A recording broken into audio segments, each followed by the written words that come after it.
Get up, you lazy sons of whores! Tyrion puzzles out how his nephew must have found Littlefinger's Valyrian dagger amongst Robert's possessions, assuming that the king had probably forgotten he even owned it.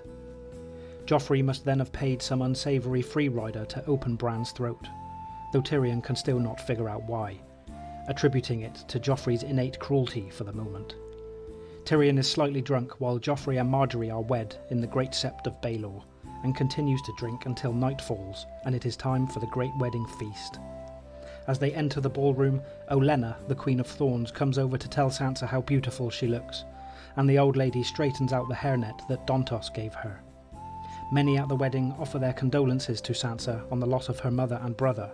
Watching his wife's courteous and friendly nature to the other guests, Tyrion muses she would have made Joffrey a great queen and wife if he'd had the sense to love her, something Tyrion believes his nephew is incapable of.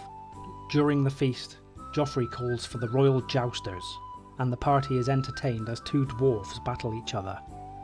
Joffrey then mocks his uncle, commanding Tyrion to fight the dwarves as the king's champion. Tyrion rebuffs him, but the king dumps a huge goblet of wine over Tyrion's head.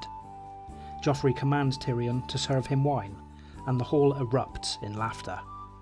Tyrion refills the goblet, and then the pigeon pie is brought out, and Joffrey calls for Sir Ilyn's sword. Sansa is horrified to learn that the king's justice no longer holds her father's greatsword ice. Joffrey calls for more wine, Margaery at his side, and then begins to eat some of Tyrion's pie. He commands Tyrion to serve him more wine, which Tyrion does, and then the king begins to cough, unable to breathe as he claws at his throat. Lady Olenna and Margaery call out for help, but the Kingsguard are powerless to do anything.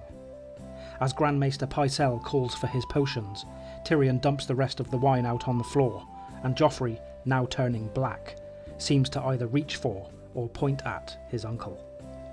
Sansa has slipped off during the confusion, but when Cersei finally lets go of her son's lifeless body, she commands the Kingsguard to arrest Tyrion for murdering the king. Hodor! Hodor! Don't